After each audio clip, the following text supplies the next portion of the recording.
वैशाख महामहत्तम अध्याय 6। हरे कृष्णा, राधे राधे।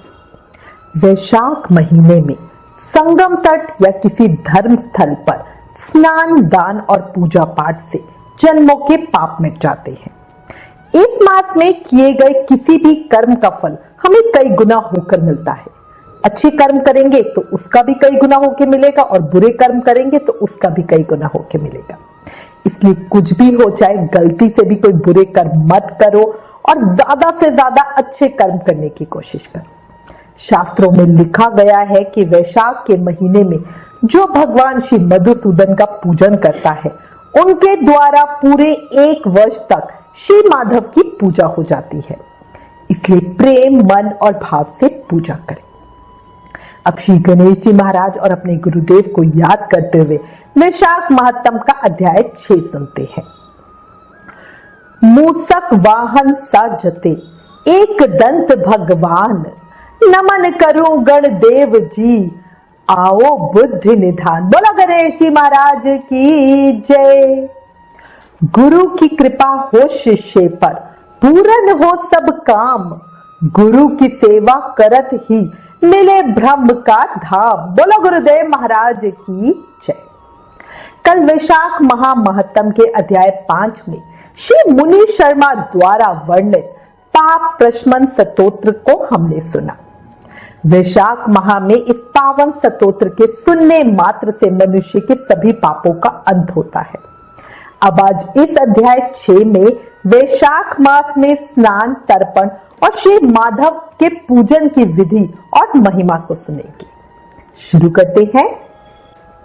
नारद जी से पाप प्रशमन स्तोत्र सुनकर प्रसन्न होते हुए राजा अम्बरीश ने कहा, हे मुने, आपके श्रीमुख से भगवान की पवित्र कथा सुनकर मैं धन्य हुआ। अब कृपया कर मुझे ये बताएं कि वैशाख माह के व्रत का क्या विधान है। इसमें किस तपस्या का अनुष्ठान करना पड़ता है, क्या दान होता है, कैसे स्नान किया जाता है और किस प्रकार भगवान केशव की पूजा की जाती है। हे ब्रह्म ऋषि, आप श्री हरि के प्रिय भक्त तथा सर्वज्ञाता हैं, कृपया करके मुझे ये सब बातें बताइए। नारद जी ने कहा, हे राजन सुनो, वैशाख मास में जब सूर्य मेष राशि पे चले जाए तो किसी नदी में, नदी रूप तीर्थ में, सरोवर में, झरने में, देवकुंड में, स्वतः प्राप्त हुए किसी भी जलाशय में, बावड़ी में अथवा कुएं आदि पे जाकर नियम पूर्वक भगवान श्री विष्णु का स्मरण करते हुए स्नान करना चाहिए। स्नान से पहले एक श्लोक को बोलना चाहिए। यथा ते माधवो मासो वल्लभो मधुसूदन, प्रातः स्नाने में तस्मिन फलदः पापः भव। ये अध्याय 89 का श्लोक 11 है। इसका अर्थ है, हे भगवान मधुसूदन, माधव मास यानी वैशाख माह आपको विशेष प्रिय है, इसलिए इसमें प्रातः स्नान करने से आप शास्त्रोक्त फल देते हो। कृपया मेरे सभी पापों का नाश कर दे। इस प्रकार कह के मौन भाव से उस तीर्थ के किनारे अपने दोनों पैर धो ले। फिर भगवान नारायण का स्मरण करते हुए विधि पूर्वक स्नान करें। स्नान की विधि इस प्रकार है। विद्वान पुरुष को मूल मंत्र पढ़कर तीर्थ की कल्पना कर लेनी चाहिए। मूल मंत्र ओम नमो नारायणाय। ये मंत्र ही मूल मंत्र कहा गया है। पहले हाथ में कुशा लेकर विधि पूर्वक आचमन करें तथा मन और इंद्रियों को संयम में रखते हुए बाहर और भीतर से पवित्र रहें। फिर 4 हाथ का चकोर मंडल बनाकर उसमें भगवती श्री गंगा जी का आवाहन करें और प्रार्थना करते हुए कहें, हे मां गंगे, तुम भगवान श्री विष्णु के चरणों से प्रकट हुई हो। भगवान श्री विष्णु ही तुम्हारे देवता है, इसलिए तुम वैष्णवी कहते हैं। देवी, तुम जन्म से लेकर मृत्यु तक समस्त पापों से मेरी रक्षा करो। स्वर्ग, पृथ्वी और अंतरिक्ष में कुल 3.5 करोड़ तीर्थ हैं, ऐसा वायु देवता का कथन है। माता जानवी, वे सभी तीर्थ तुम्हारे अंदर मौजूद हैं। देवलोक में तुम्हारा नाम नंदिनी और नलिनी है। इनके सिवा दक्षा, पृथ्वी, विद्या गंगा, विश्वकाया, शिवा, अमृता, विद्याधरी, महादेवी, लोक प्रसादिनी, क्षेमकरी, जानवी, शांता और शांति प्रदायिनी आदि तुम्हारे अनेकों नाम हैं। स्नान के समय इन पवित्र नामों का कीर्तन करना चाहिए। इससे त्रिपथ गामिनी भगवती गंगा वहां उपस्थित हो जाती है। 7 बार उपयुक्त नामों का जप करके सनपुट के आकार में दोनों हाथों को जोड़कर उनमें जल ले सनपुट और 4, 6 या 7 बार मस्तक पर डालें। इस प्रकार स्नान करके मृतिका यानी मिट्टी को भी विधिवत अभिमंत्रित करें और उसे शरीर में लगा के नहा ले। मिट्टी को अभिमंत्रित करते समय इस प्रकार कहे, हे वसुंधरे, तुम्हारे ऊपर अश्व और रथ चला करते हैं। भगवान श्री विष्णु ने भी वामन अवतार धारण करके तुम्हें 1 पैर से नापा था। हे मृतिके, मैंने जो बुरे कर्म किए हो मेरे उन सब पापों को तुम हर लो। हे देवी, सैकड़ों भुजाओं वाले भगवान श्री विष्णु ने वराह का रूप धारण करके तुम्हें जल से बाहर निकाला था। तुम संपूर्ण लोकों की उत्पत्ति के लिए अरणी के समान हो। जैसे अरणी लकड़ी से आग प्रकट करती है, उसी प्रकार तुमसे संपूर्ण लोक उत्पन्न होते हैं। हे सुव्रते, तुम्हें मेरा नमस्कार है। इस प्रकार स्नान करने के बाद विधि पूर्वक आचमन करके जल से बाहर निकले और 2 शुद्ध सफेद कपड़े, धोती, चादर धारण करें। त्रिदांतर त्रिलोकी को तृप्त करने के लिए तर्पण करें। सबसे पहले श्री ब्रह्मा का तर्पण करें, फिर श्री विष्णु, श्री रुद्र और प्रजापति का। इसके बाद देवता, यश, नाग, गंधर्व, अप्सरा, असुरगण, क्रूर सर्प, गरुड़, वृक्ष, जीव जंतु, पक्षी, विद्याधर, मेघ, आकाशचारी जीव, निराधर जीव, पापी जीव तथा धर्मपरायण जीवों को तृप्त करने के लिए मैं उन्हें जल अर्पण करता हूं। ये कहकर उन सबको जलांजलि दे।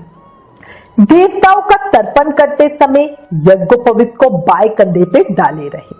तत्पश्चात उसे गले में माला की तरह कर ले और दिव्य मनुष्यों, ऋषि पुत्रों तथा ऋषियों का भक्ति पूर्वक तर्पण करे। सनक, सनक नंदन, सनातन और सनत कुमार ये दिव्य मनुष्य हैं। कपिल, असुरी, बोड़ू तथा पंचिक ये प्रधान ऋषि पुत्र हैं। ये सभी मेरे दिए हुए जल से तृप्त हो ऐसा कहके इन्हें जल दे।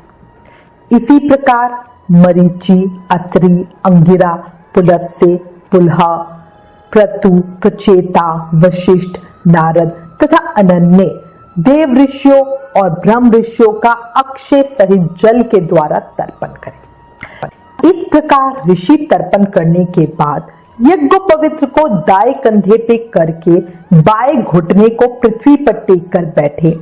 फिर अग्निश्वात, सौम्य, हविष्यमान, उष्मप, कव्यवाट, अनल, प्रहिष्ठ, पिता, पितामह आदि तथा माता महा आदि सब लोगों का विधिवत तर्पण करके कहे, जो लोग मेरे बांधव ना हो, जो मेरे बांधव हो तथा जो दूसरे किसी जन्म में मेरे बांधव रहे हो, वे सब मेरे दिए हुए जल से तृप्त हो।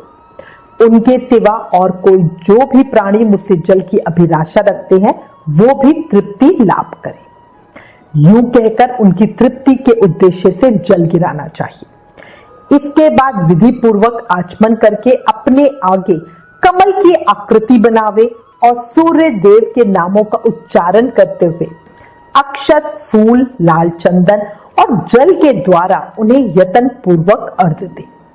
अर्घ दान देते हुए इस प्रकार कहें, हे भगवान सूर्य, आप विश्व रूप और ब्रह्म स्वरूप हैं। इन दोनों रूपों में आपको नमस्कार है। आप सहस्त्रों किरणों से सुशोभित और सबके तेज स्वरूप हैं। आपको सदा नमस्कार है। भक्त वत्सल, रुद्र रूपधारी, आप परमेश्वर को बारंबार नमस्कार है। कुंडल और अंगद आदि आभूषणों से विभूषित पद्मनाभ, आपको नमस्कार है। भगवान, आप सोए हुए संपूर्ण लोगों को जगाने वाले हैं, आपको मेरा प्रणाम है। आप सदा सबके पाप पुण्यों को देखा करते हैं। सत्यदेव, आपको नमस्कार है। भास्कर, मुझ पर प्रसन्न होइए। दिवाकर, आपको नमस्कार है। प्रभाकर, आपको नमस्कार है। इस प्रकार सूर्यदेव को नमस्कार करके 7 बार उनकी प्रदक्षिणा करें। फिर द्विज, गौ और स्वर्ण का स्पर्श करके अपने घर में आए। वहां आश्रमवासी अतिथियों का सत्कार तथा भगवान की प्रतिमा का पूजन करें। राजन, घर में पहले भक्ति पूर्वक जितेंद्रिय भाव से भगवान गोविंद की विधि पूर्वक पूजा करनी चाहिए। विशेषतः वैशाख के महीने में जो श्री मधुसूदन का पूजन करता है, उसके द्वारा पूरे 1 वर्ष तक श्री माधव की पूजा संपन्न हो जाती है। वैशाख मास आने पर जब सूर्यदेव मेष राशि पे स्थित हो, तो श्री केशव की प्रसन्नता के लिए उनके व्रतों को भी करना चाहिए।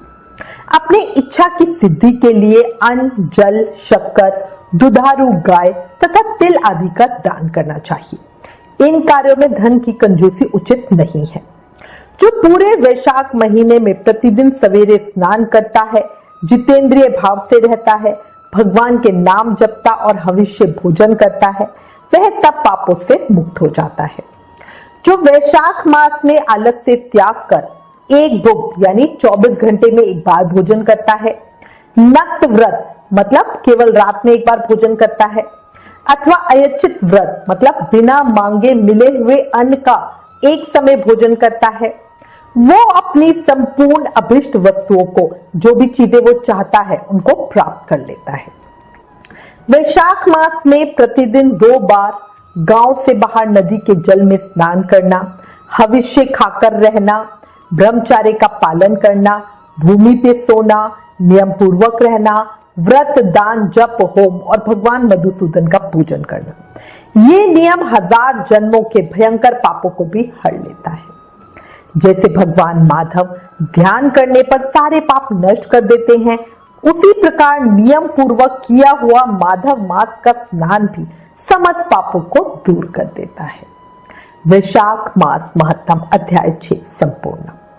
कल अध्याय 7 में आगे की कथा सुनेंगे। देखो, मानव जीवन मिलना बहुत मुश्किल है और हम लोग तो कितने ही भाग्यशाली हैं कि हमें मानव जीवन भी मिला है और साथ में भगवान की कृपा भी मिली है। तभी तो हम भगवान की इस पावन कथा को सुन पा रहे हैं, है ना। देखो, पल पल आयु कम हो रही है। हर श्वास के साथ हम मृत्यु की करीब जा रहे हैं। जीवन फूटे हुए घड़े की तरह है, जो भरने के साथ ही खाली होना शुरू हो जाता है। जिस वक्त हमारा जन्म होता है, उसी वक्त मृत्यु की तरफ हमारी यात्रा भी शुरू हो जाती है। श्री कृष्ण की कृपा से अभी भी समय है। अधिक से अधिक शुभ कर्म करके ये मानव जीवन सफल बना लो। याद रखो, मन में बसा लो, जीवन का कोई भरोसा नहीं है, इसलिए अभी भी समय है। ज्यादा से ज्यादा नाम जाप करके जन्म मृत्यु के चक्र से मुक्ति पालो। कलयुग केवल नाम आधार, सिर्फ नाम जाप करके ही भक्ति, मुक्ति, शक्ति, प्रेम सब पाया जा सकता है। अपनी हर सांस के साथ प्रेम से, मन से, भाव से जाप करते रहो। हरे कृष्ण कृष्ण कृष्ण हरे हरे, हरे राम राम राम हरे हरे। अंत में कहूंगी, प्लीज इन वीडियोस को अधिक से अधिक शेयर करके वैशाख मास के प्रभाव को सबको बताओ। अपने शास्त्रों का ज्यादा से ज्यादा प्रचार करो, ये भी एक सेवा है। Please like, share and subscribe. Thank you. Hare Krishna.